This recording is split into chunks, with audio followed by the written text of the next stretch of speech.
계속 열대야가 이어지고는 무더위가 지속되고 있습니다. 제가 더위를 잘 참는 편인데 하루에도 몇 번이나 덥다는 말이 계속 나오고 있습니다. 그러나 분명한 것은 지금 가을이 보이고 있고요. 오늘 주보 칼럼에도 우리 장로님 시 한 편을 실었는데 계절의 순환을 이기는 여름의 무더위는 없습니다. 강물의 앞물은 절대 뒷물을 이길 수 없다는 것처럼 이제 가을이 올 것이고요. 어느새 이렇게 선선함을 느끼며 또 이 여름의 여러 행사들, 일정들을 그리워할 때가 있습니다.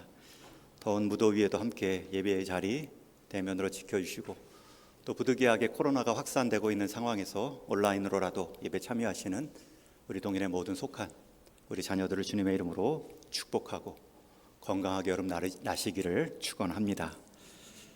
오늘은 사랑 실천 주일로 우리가 1년의 상하반기 두 번에 지키고 있습니다. 우리의 죄성은 항상 나로만 향하는 사랑, 나만을 먼저 생각하는 자비, 이것을 의도적으로 한 번씩은 꺾어서 밖으로 향하게 하는 필요가 있습니다. 남으로 향하고 주변을 살피는 주일로 우리가 오늘을 생각하며 지키면 좋겠습니다. 우리가 주기적으로 그렇게 사랑을 다짐하고 실천해야 되는 이유는 오늘 말씀처럼 주님의 명령이기 때문입니다. 우리 36절 말씀 같이 읽습니다. 너희 아버지의 자비로우심 같이 너희도 자비로운 자가 되라. 여기서 너희는 1차적으로는 제자들입니다. 12절에 보면 예수님이 제자들을 세우시죠. 그 12제자들을 향하여서 주신 권면의 본문이 오늘 속한 함께 읽은 내용입니다. 더 넓게는 그 주님을 따르는 그 주님의 몸된 교회로 부름받은 저와 여러분입니다. 우리도 아버지의 자비로우심을 경험했으면 이 땅에 그 아버지의 자비로움을 보여주는 인생이 되어야 됩니다. 그러면 이 자비로움이란 또 무엇인가? 이 막연한 표현일 수 있는데 이어지는 37절에 보면 동사 4개가 연이어 나오고 있습니다. 한번 따라해 주십시오. 비판하지 말라, 정죄하지 말라, 용서하라, 주라. 4가지 명령이 37절, 38절에 나오고 있죠. 이 4가지 동사 명령에 공통점 몇 가지가 있습니다. 첫 번째는 헬라어 원문을 보면 이 동사의 주어는 2인칭, 너희는 복수형입니다. 너희들은, 그리고 동사 4개가 다 현재 시제형입니다. 여기서 말하는 너희들은 제자라고 말씀드렸는데요. 한 사람도 예외 없이 너희들은 자비로움을 비판하지 않고 정죄하지 않고 오히려 용서하고 나누어 주는 것으로 보이라 명령합니다.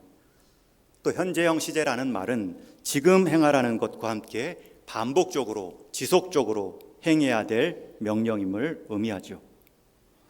두 번째, 이 4가지 동사의 특징은 다 명령마다 보상이 있습니다. 무엇이 있다고요? 보상이 있습니다. 그러니 이 명령은 우리를 힘들게 하는 짐이 아니라 우리에게 성도의 삶의 기쁨을 누리게 하는 힘이 되는 명령입니다. 예를 들어서 비판하지 말라. 그 보상은 무엇입니까? 비판받지 않을 것이고, 정죄하지 말라. 정죄받지 않을 것이요, 용서하라. 너희가 용서받을 것이며, 주라. 그래야면 너희에게 줄 것이요. 여러분, 이것은 우리를 그리고 우리 주변을 복되게 하는 명령입니다. 우리가 순종하고 실행함으로 주변이 복되어질 뿐만 아니라 그렇게 순종하는 우리의 모습 속에서도 보상이 있는 명령입니다. 세 번째, 마지막 공통점은 이 명령을 행할 주체로 제자들은 나오지만 이 대상, 이 객체, 목적어는 구체적으로 표현되지 않습니다.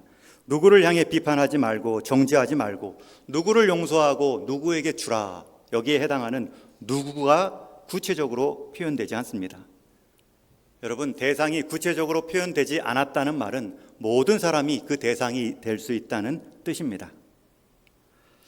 그러기에 이 자비의 대상, 구체적으로 비판하지 않고 정죄하지 않고 우리가 용서하고 나누어 주어야 될 대상은 내가 정하는 것이 아니라 내 인생 길목에서 만나게 해주시는 내 인생 길목마다 보내주시는 그 하나님이 정하시는 대상입니다.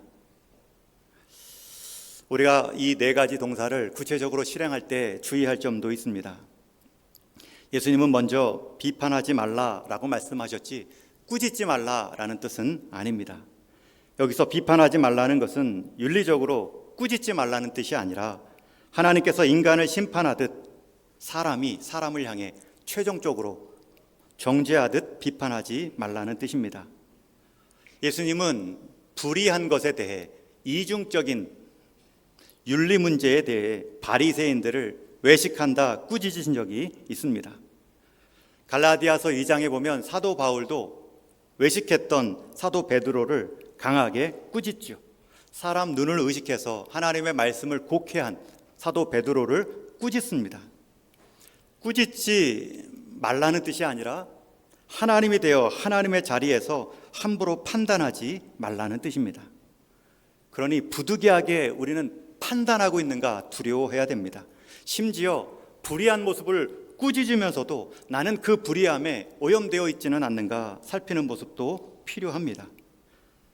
여러분, 교회의 표지는 바른 말씀 증거와 권징입니다. 바른 말씀 증거와 다른 무엇이 아니라 교회를 교회되게 하는 것은 권징이다. 여러분, 꾸짖는 것은 필요합니다. 그러나 우리는 죄성을 가진 인간이기 때문에 어느새 꾸짖는 것을 넘어 비난할 수가 있죠. 그 점에 대해서 분명히 경계합니다. 교회법에는 분명히 시벌과 해벌이 있습니다. 벌을 주는 시벌과 벌을 풀어서 멈추는 해벌이 있죠. 벌만 주는 것이 목적이 아닙니다. 때가 되면 깨달으면 회개하면 벌을 멈추게 함으로 회개와 회복의 자리로 나아오게 하는 것입니다. 여러분, 교회의 중요한 역할입니다. 그 일을 당회가 하죠. 당회가 한 사람을 치리할 때에는 치리회로 바뀝니다. 당회에는 그 권한이 있고 그 권한을 여러분들이 위임하며 우리 장로님들을 세우셨습니다. 더욱이 당회에서 결정된 치리는 한 교회, 한 당회에만 적용되는 것이 아닙니다. 전국 당회에도 다 전국 책벌적으로 적용되는 내용입니다. 그만큼 권한이 있고 그만큼 치리에 엄중함이 있다는 뜻입니다. 그러니 그 전에 잘 살펴야 되고 기회를 주며 이어지는 함부로 정죄하지 말라는 명령과 이어집니다. 두 번째, 정죄하지 말라라는 말의 의미는 이 정죄라는 단어에는 죄를 정한다라는 뜻이기에 심판도 포함된 단어입니다. 여러분, 우리는 사람이 사람을 심판할 권리가 없죠. 심판하더라도 실수합니다. 혹 심판해야 된다 할지라도 하나님의 심판의 권세를 대행하는 자에 불과합니다. 심판은 오직 하나님께 속한 권세입니다. 그래서 우리가 함부로 심판하는 모습을 보인다면 스스로를 신격화하고 하나님의 거룩하심에 침범을 행하는 죄가 될 수도 있습니다. 저와 여러분은 선과 악을 결정하는 재판장의 자리로 부름받은 적이 없죠. 그 선과 악을 정하신 하나님의 뜻에 따라 한 사람을 경계하고 권면할 수 있을 뿐입니다. 여러분, 우리에게 있어서 얼마나 많은 사람의 자리 함부로 정죄하고 심판합니까? 여러분, 아담의 죄가 무엇입니까? 하나님은 분명히 선악과로 선과 악을 경계 지으시는 하나님의 권세를 보여주셨습니다. 그런데 아담은 나도 심판자, 나도 선악을 정할 수 있다, 함부로 선악과를 따먹은 죄가 있습니다. 여러분, 우리 역시 누군가에게 비판받고 정죄받을 때에 아픔이 있습니다. 두려움이 있습니다. 죽으면 죽으리라의 저자 안희숙 여사는 자신 인생 노년의 시은 그럴 수도 있잖아요 라는 신앙시를 남겼습니다. 죽으면 죽으리라 일제시대 때에 목숨을 걸고 신앙의 원칙을 칼같이 지킨 안희숙 여사이지만 그 노년의 글에는 포용과 이해, 관용의 마음이 가득 담겨 있습니다. 제가 시를 읽어드립니다.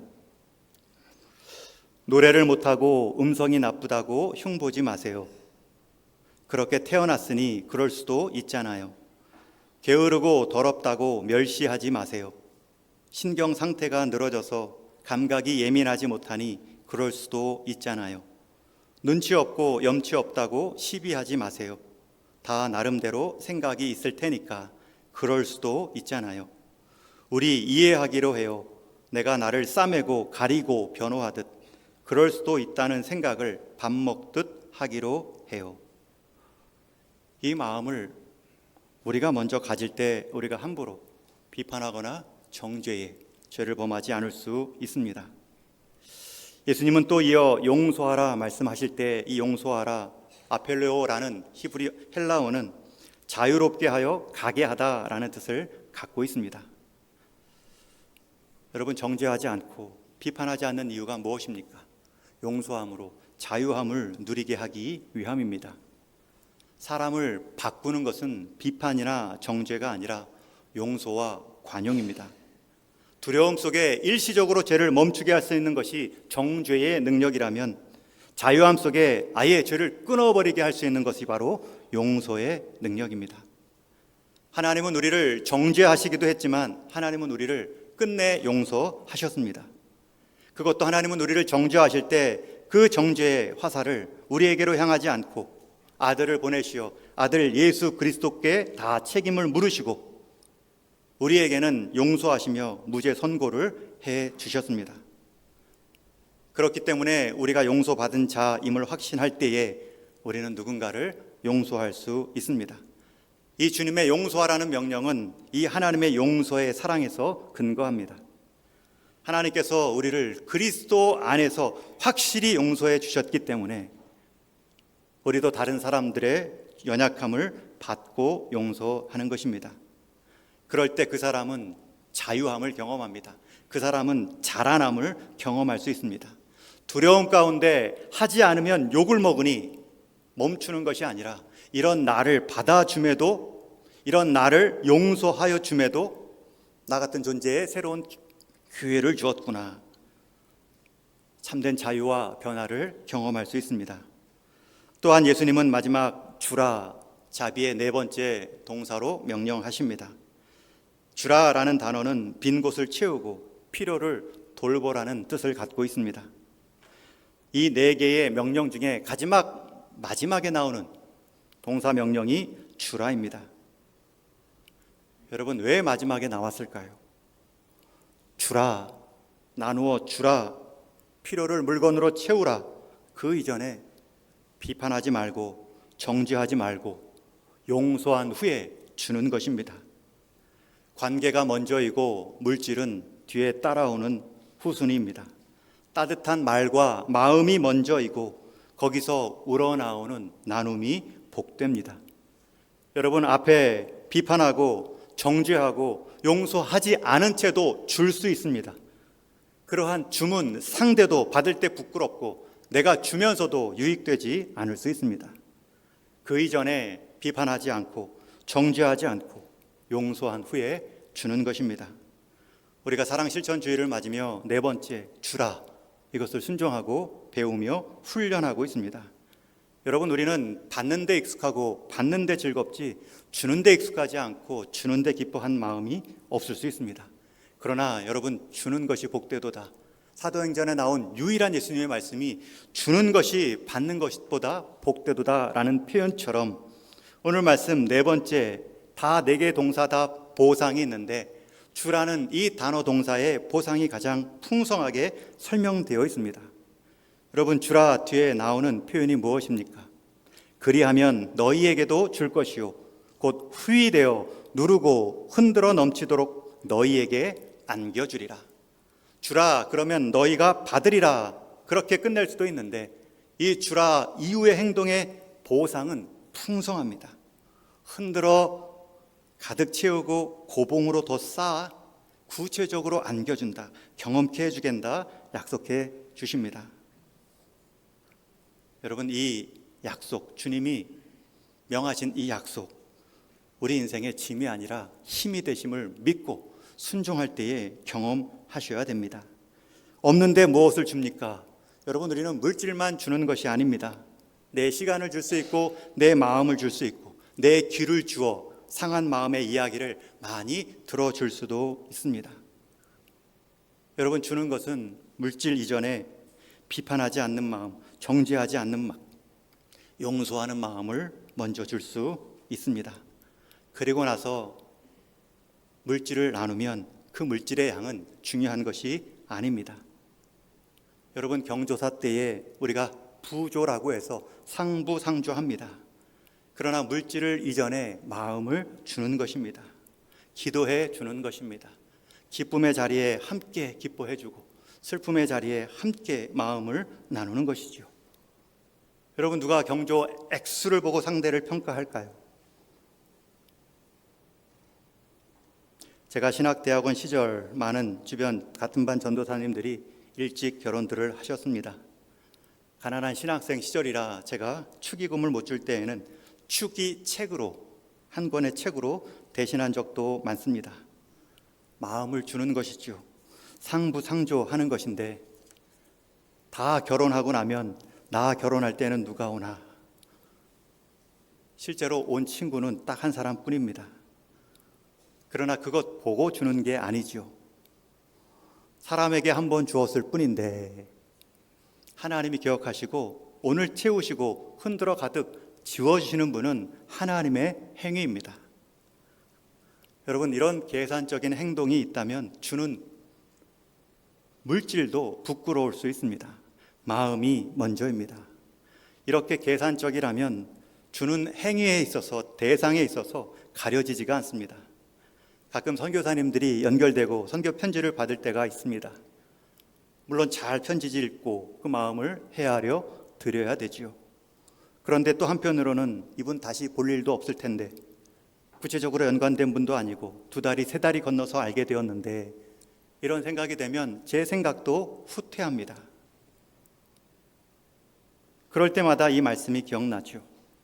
시간을 주고 마음을 주고 물질을 주는 훈련을 하는 것입니다.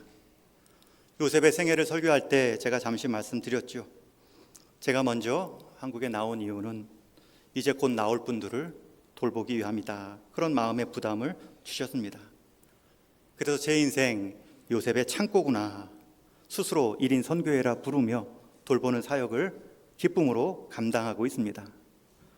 요셉이 먼저 애굽으로 보내받은 것, 뒤따라올 형제와 가족을 세우기 위함입니다. 속한 애굽의 사람들에게도 흉년의 때를 이기게 함일 뿐만 아니라 그 자리에서 이루실 하나님의 백성, 하나님의 뜻의 사역들을 이루어 가시기 위함입니다. 여러분, 지금은 중국은 파송 시기가 아닙니다. 이미 보냄받은 분들 후퇴하지 않도록 방지의 시기입니다.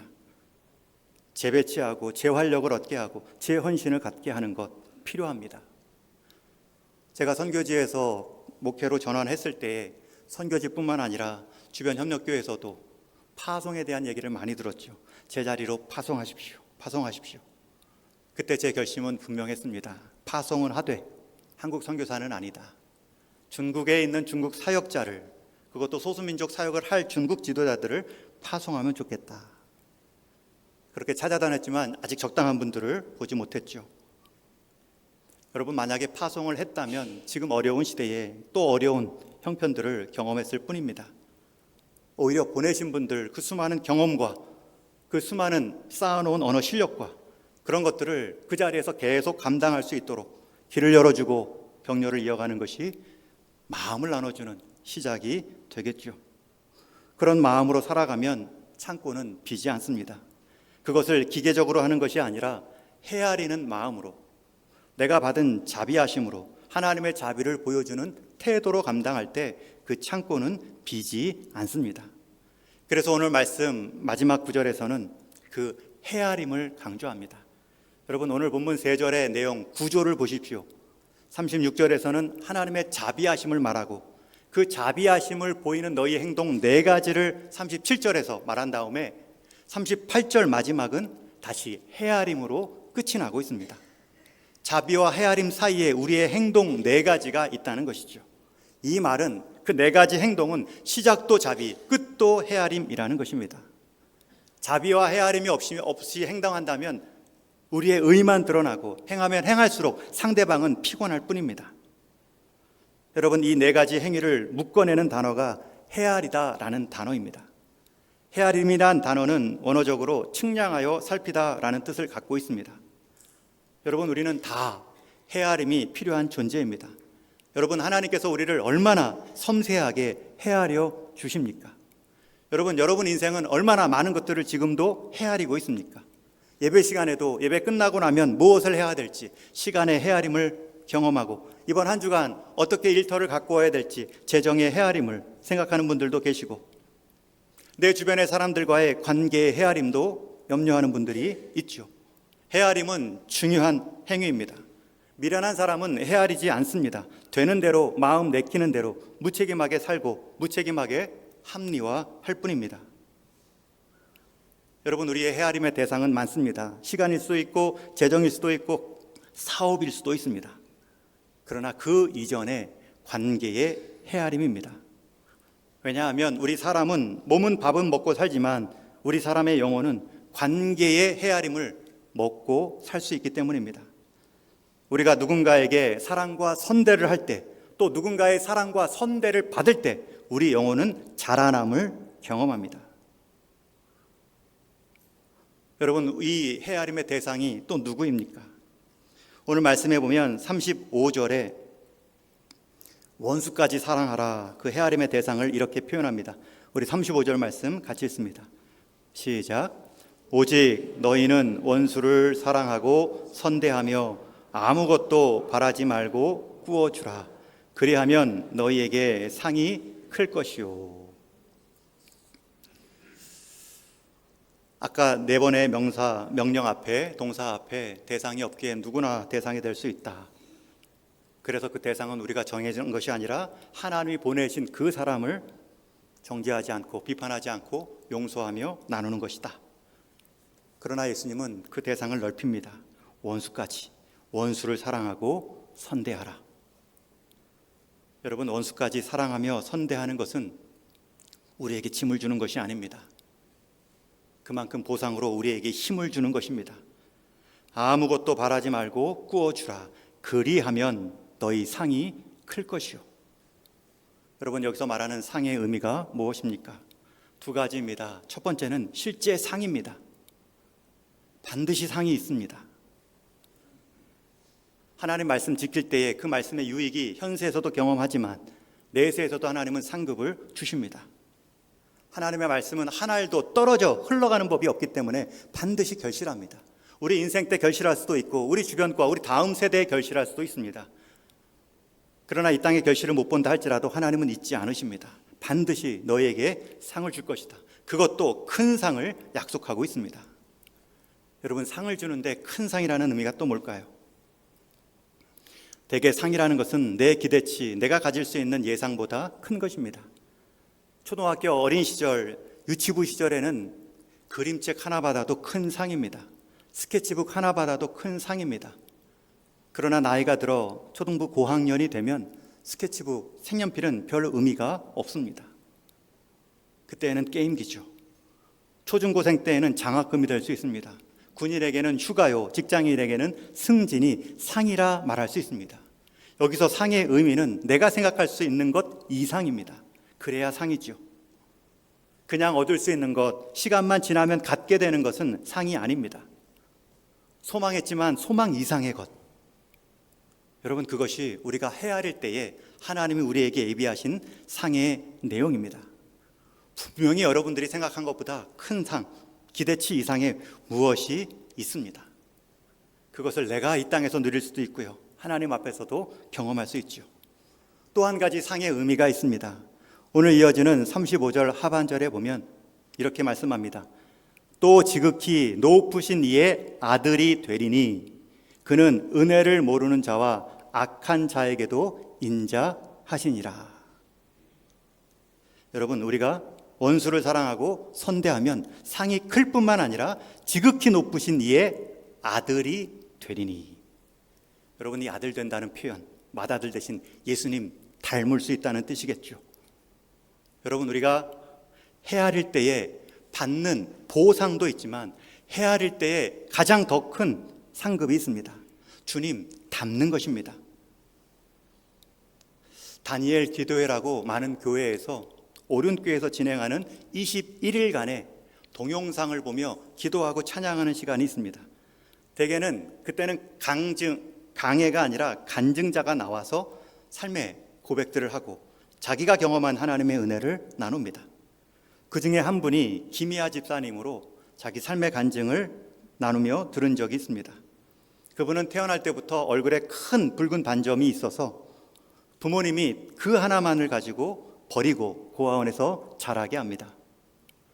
이 아이는 버림받았다라는 상처도 있지만 여전히 얼굴에는 붉은 반점이 남아있어 그 고아원 안에서도 고아원 다른 친구들에게 많은 따돌림을 받고 사람들의 시선을 두려워하여 이동할 때는 땅만 보고 걸었다고 합니다. 그 아픔을 우리는 짐작할 수 없습니다. 그 모습을 보며 저도 무심결에 혹시 차가운 시선이나 무심코 한 말로 인해 누군가에게 땅만 보고 가게 하지는 않았는가 살피는 기회가 되었죠. 그러나 그 집사님은 사람들의 시선을 극복하고 지금은 누구보다 건강한 자존감을 지닌 채 회복되어 이렇게 간증자의 자리도 설 수 있는 분이 되셨습니다. 여전히 얼굴에는 큰 붉은 반점이 있지만 자기를 버린 엄마를 아직도 한 번도 본 적이 없지만 마지막 간증에는 자기를 낳아준 어머니를 향해 엄마 저를 낳아주셔서 감사합니다 고백하며 끝을 냈습니다. 여러분, 그렇게 회복될 수 있었던 큰 이유 중에 하나가 간증을 중간에 나온 어린 딸들의 힘입니다. 딸들이 있는데 집사님 품에 안겨서 한 딸이 이렇게 말을 합니다. 엄마는 엄마가 없어서 불쌍해. 그리고 딸이 꼭 껴안아 주었다고 하죠. 이 딸이 이 김희아 집사에게는 어떻게 보면 상급입니다. 엄마를 불평하지 않고 삶을 긍정하며 살았던 결과로 딸을 얻었을 뿐만 아니라 이 딸이 자기 엄마 역할을 하고 있습니다. 긍휼히 여기며 안아주고 있습니다. 첫 번째 상급일 수 있죠. 또 한 번은 또 다른 딸이 학교 끝나고 집에 돌아오는 길에 엄마에게 주겠다고 붕어빵 한 마리를 사옵니다. 그런데 결국 갖고 와서 엄마한테 주는데 꼬리 부분이 없습니다. 묻지요. 꼬리는 어디 갔니? 딸아이가 말합니다. 너무나 고소한 냄새 때문에 참을 수가 없었어요. 한 마리는 다 먹을 수는 없고 엄마 주고 싶은 마음에 하나 샀는데 오다 그 구수한 냄새 가운데 붕어빵 냄새를 이기지 못해 꼬리 부분만은 잘라내고 엄마에게 주는 것입니다. 그런 딸과의 일생을 경험하며 평생 엄마의 사랑을 누리지 못했던 그 집사님이 딸을 통해 엄마의 사랑을 경험합니다. 심지어 자기를 버린 엄마까지 이해하는 성숙함을 보여줍니다. 자신을 버린 엄마의 마음속에 들어간 듯 태어난 갓난아이 얼굴에 붉은 반점을 보며 엄마의 마음이 얼마나 안타까웠을까, 얼마나 힘들었으면 고아원에 보내셨을까. 여러분, 또 다른 상급이 무엇입니까? 지금 이 김희아 씨, 이 집사님이 엄마를 받아주는 하나님 아들의 가장 닮은 모습으로 변해 있습니다. 딸을 얻는 보이는 상급도 있었겠지만 버린 엄마를 받아주는 이 집사님의 성숙함이 있습니다. 여러분, 이것이 헤아림의 능력입니다. 이 집사님의 치유 방법은 나를 버린 엄마가 돌아와 직접 잘못했다 사과하는 것을 통해서도 가능하겠지만 또 하나의 치유의 방법은 그런 엄마마저도 용서하고 받아들일 수 있는 헤아림의 용량을 크게 확대시켜 놓은 것입니다. 여러분, 이것이 헤아리는 자가 누릴 수 있는 복입니다.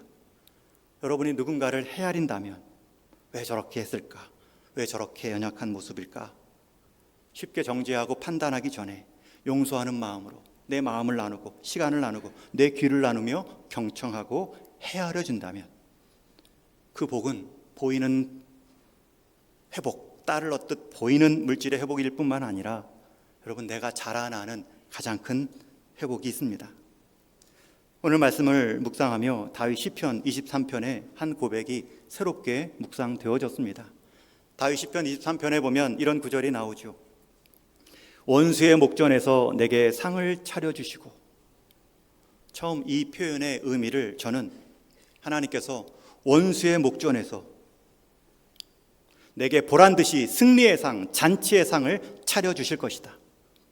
세상 많은 목자가 있다 하고 세상 목자 따라간 사람들 앞에서 주님만을 목자 삼은 인생의 마지막은 하나님이 그 원수들 보는 데 앞에서 내게 상을 차려주실 것이다. 끝에 마지막에 누가 웃는 자가 되는가 보자. 이런 정도의 해석만 했죠. 그런데 헤아리는 또 하나의 상이 있습니다. 또 하나의 해석이 있습니다.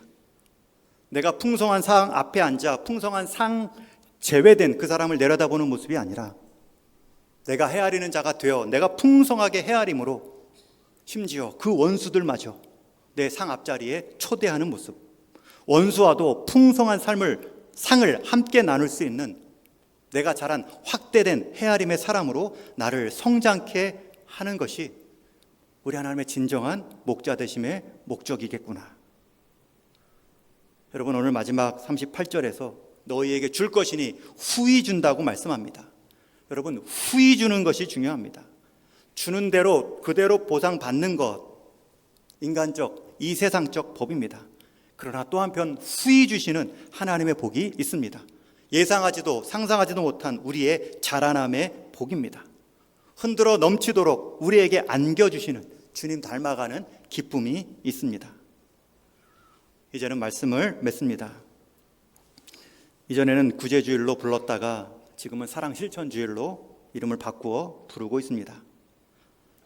상담학 용어 중에 재명명이라는 효과가 있습니다. 이름만 바꾸어도 듣는 사람이 정체성과 방향성이 달라서 행동도 달라진다는 뜻입니다. 여러분, 우리가 구제주의라면 받는 사람은 구제받는 사람이 됩니다. 그러나 우리가 사랑 실천주의로 지켜 사랑을 실천하면 앞에 사람은 사랑을 받는 사람이 되는 것이죠. 어떻게 부르냐에 따라 상대가 달라집니다. 지금은 피해자를 뉴스에서도 생존자로 바꾸자라는 움직임이 있습니다. 특별히 사랑 실천주일은 우리가 사랑의 실천으로 부담 갖자가 아닙니다. 그 사랑의 실천으로 우리에게 주시는 축복을 갖자, 헤아림을 경험하자, 헤아림이 주시는 상급뿐만 아니라 하나님 아들됨의 기쁨을 누려가자. 여러분, 이것을 포기하면 탐욕의 사람이 됩니다. 오직 자기 중심의 헤아림으로 인생 끝납니다. 철저하게 자기 것을 헤아리며 살았지만 결국 남의 헤아림도 받지 못하는 인생이 될 뿐만 아니라 하나님의 헤아림은 더더욱 없겠죠. 지혜로운 사람은 주변을 헤아리며 삽니다. 그러한 사람을 하나님은 주목하십니다. 그러한 주변의 헤아림은 지혜로울 뿐만 아니라 아름답고 보상이 있는 헤아림입니다. 그 헤아림의 복을 저와 여러분 신앙의 여정 가운데 행하며 누리시는 삶이 되기를 주님의 이름으로 축원합니다.